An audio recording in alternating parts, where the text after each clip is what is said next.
Hello, friends. Welcome to your weekly motivational moments with Eric Vickery, president of coaching at All Star Dental Academy.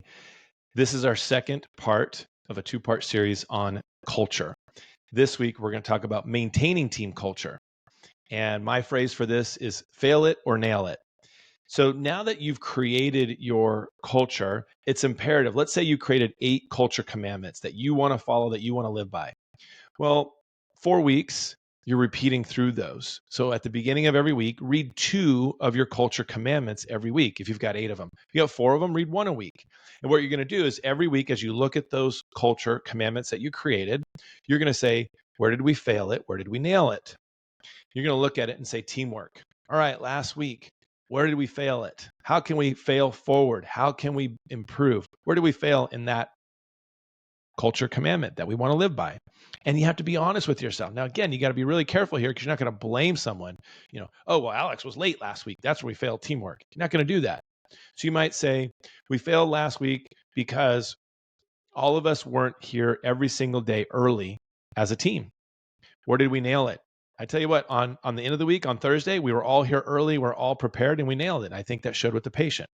So you fail it, you nail it. You're not perfect. So you're always going to be working on something, and that's okay. You're going to do this once a month for that culture commandment or 2. Every week you go back through this. So I love the fail it or nail it system. Be sure to follow that. And you got to give each other permission to be coached. Now, here's what I would put an asterisk on. If you're the type of person who, when you hear something and you feel like, wow, they're pointing out where I failed last week, and that hurts or affects you in a certain way, we've got work to do. And I'll be the first to say that I used to be that way, that I was like, wow, somebody's pointing out that I didn't show up on time. And they didn't say my name. They didn't throw me on the bus, but they said, as a team, we weren't all here all the time. And I took that personally. If you're taking something personally, I want you to do something. Ask yourself, is it true? Is what's being said true? Is it being said true because they care about you and they want to create accountability? Then now I got to go in and I got to work on me. Self-management. I have to have a growth mindset. I'm always going to improve. Even when I fail, I'm going to fail forward. I'm going to celebrate my mistakes. I'm going to celebrate my challenges. And know this, you are always, speaking of culture, you're always going to become most like the 5 closest people to you in your life. So this team that you're around all the time, you're going to become most like them. So let's live by these culture standards that we have. And I want you to remember that if you're going to help maintain this culture, you're also going to have to dangle some sort of carrot to do this. What's your personal reward when you do show up on time now that you've been doing that? And that means team members go back and watch appreciation languages in the workplace. And how do you appreciate someone when they're all on board? That's the where did we nail it?